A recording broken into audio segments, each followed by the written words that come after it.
TCM shop. I'll be waiting for you.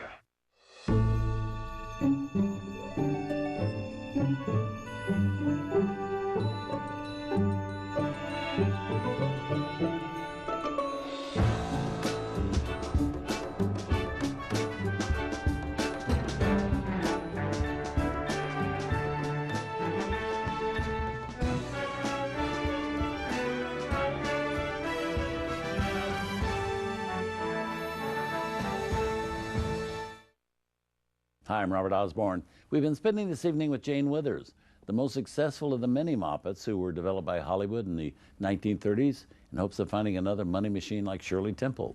Well, Jane made her own mark by being as rough and tumble a tomboy as Shirley was an adorable princess. But like all child stars, both Shirley and Jane grew up. Even the magic of the movies couldn't keep them children forever. Next, we bring you Jane Withers at age 17 in the first really important grown-up role of her career. It's a movie from 1943 called The North Star, with very imposing credentials.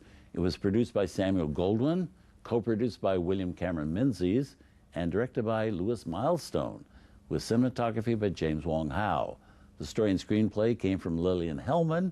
Aaron Copland provided the music score. I mean, in 1943, one couldn't be in better company than that.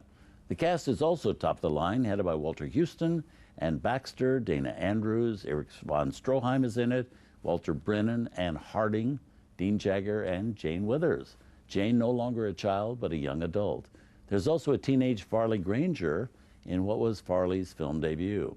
The movie is a serious one about what happens in a Ukrainian farming village when the Nazis invaded during the Second World War, how the villagers endured the brutality of the enemy occupation, and some of the courage and the strength to fight back. It's quite fascinating today to watch a war film showing Soviets as sympathetic, not the way Russians were depicted in movies immediately after the war ended. But in 1943, the Russians were our allies, and pro-Russian films like this one were made at the urging of our president, Franklin Roosevelt, who asked all the Hollywood studios to make at least one film about the plight of the Russians against the Nazis, to help ease distrust most Americans had of the Soviets at that time, when after all, they were now our allies. At the time this movie came out, it was highly praised and received 6 Academy Award nominations, although Sam Goldwyn disowned it later, big time, once Russia became our principal enemy in the post-war years. But here's the movie, very important one from 1943, The North Star.